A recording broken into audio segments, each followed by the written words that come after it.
ఉదయకాల ప్రార్థన. అత్యున్నతమైన సింహాసనంపై ఆసీనుడివై ఉన్న దేవా, మీకే స్తుతులు నాయన, స్తోత్రాలు చెల్లించుకుంటున్నాము.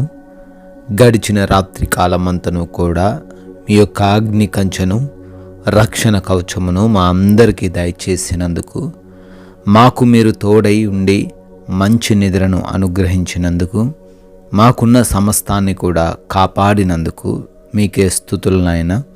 ఈ ఉదయకాల సమయంలో ఈ లోకమును చూడలేక ఎంతోమంది గతించిపోయినప్పటికీ మమ్మల్ని మీ సన్నిధిలో సజీవులుగా నిలుపుకొని ఈ విధంగా ప్రార్థించుకునే గొప్ప ధన్యత మాకు దయచేసినందుకు అయా మీకే కోట్లాది కోట్ల కృతజ్ఞతాస్తుతులు, వందనాలు చెల్లించుకుంటున్నాం ప్రభువా.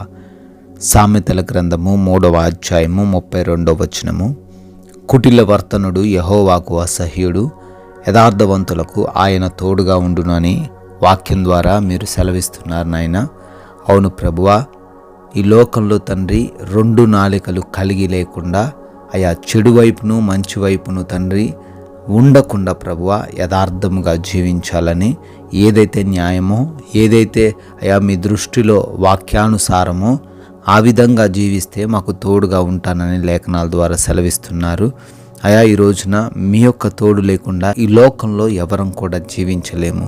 మీ సహాయం లేకుండా క్షేమంగా ఉండలేము నాయన.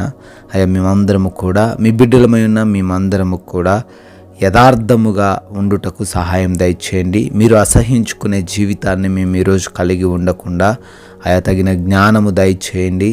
అయా మా మాటలు, మా ప్రవర్తన, మేము చేస్తున్న ప్రతి కార్యము కూడా అయా మీ నామాన్ని గణపరిచే విధంగా ఉండుటకు కృప చూపించండి. మీకు అవిధేయమైన, మీకు నచ్చనటువంటి ప్రతి క్రియను కూడా విసర్జించి మీకు ఇష్టలుగా జీవించే ధన్యత మాలో ఉన్న ప్రతి ఒక్కరికి మీరే దయచేయమని ప్రార్థిస్తున్నాము. ఈ రోజున మా దేహమును, మా ఆత్మను మీ పాద సన్నిధిలో పెడుతున్నాం తండ్రి. మీరు ఏ విధంగా అయితే మమ్మల్ని నడిపించాలనుకుంటున్నారో, ఏ విధంగా అయితే తండ్రి మా జీవితంలో మీ చిత్తాన్ని నెరవేర్చాలనుకుంటున్నారో ఆ కార్యాలు మా ఎడల జరిగించమని బ్రతిమాలుకుంటున్నాము. అయా మా యొక్క ప్రతి పనిని బట్టి కూడా ప్రార్థిస్తున్నాము. మా పనులన్నిటిలో మీ యొక్క ఆశీర్వాదాలు దయచేయండి. అయా చేస్తున్న ఉద్యోగ వ్యాపార పరిచర్యలను, వ్యవసాయపు పనులన్నిటిని కూడా దీవించండి, ఆశీర్వదించండి. మేమందరము కూడా తండ్రి మా పనుల్లో ఫలించేవారిగా, అభివృద్ధి చెందేవారిగా మమ్మల్ని ఆశీర్వదించమని బ్రతిమాలుకుంటున్నాము. ఆగిపోయిన ప్రతి పని కూడా మరలా పునరుద్ధరించబడే కృప దయచేయండి నాయన. క్రొత్తగా బిడ్డలు ఈ రోజున పనులకు వెళ్తున్నారేమో, ఉద్యోగ వ్యాపారాలు ప్రారంభిస్తున్నారేమో, వారందరికీ మీరు తోడై ఉండమని ప్రార్థిస్తున్నాము.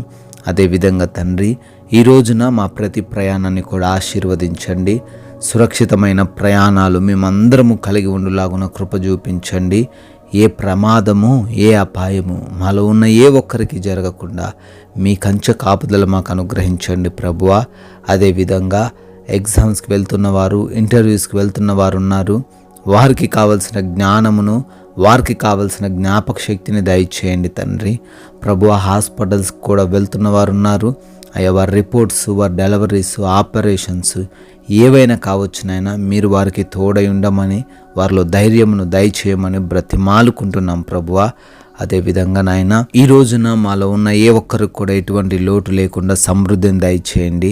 ఆకాశ పక్షులను పోషించిన దేవుడవు మమ్మల్ని అంతకంటే ఉన్నతంగా పోషిస్తానని లేఖనాల ద్వారా సెలవిచ్చిన రీతిగా ప్రతి బిడ్డకు మంచి ఆరోగ్యమును, ఆర్థిక పరిస్థితిని దయచేయమని బ్రతిమాలుకుంటున్నాము ప్రభువా. ఈ రోజున మా ప్రతి నిమిషాన్ని మీ కొరకు వాడేవారిగా మమ్మల్ని లేవనెత్తుకోండి నాయన.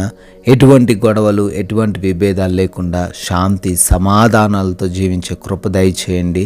నెమ్మదికరమైన జీవితమును అనుగ్రహించమని, క్షమించే మనసును, ప్రేమించే మనసును మాకు దయచేయమని బ్రతిమాలుకుంటున్నాం. ఎవరైతే గృహాల్లో ఒంటరిగా ఉంటున్నారో వారందరికీ మీరు తోడై ఉండండి తండ్రి. అయా ఈ రోజున మీ కృపను బట్టి, మీ దయను బట్టి బర్త్డేలు, యానివర్సరీలు సెలబ్రేట్ చేసుకుంటున్న ప్రతి బిడ్డను కూడా దీవించి ఆశీర్వదించమని, అయా ఈ రోజున కొందరికైనా మీ యొక్క విలువైన మాటలను ప్రకటించే, మీకు సాక్షులుగా నిలవబడగలిగే ధన్యత మాకు దయచేయమని యేసుక్రీస్తు వారి నామంలో ఈ ప్రార్థన అడుగుతున్నాము తండ్రి. ఆమెన్.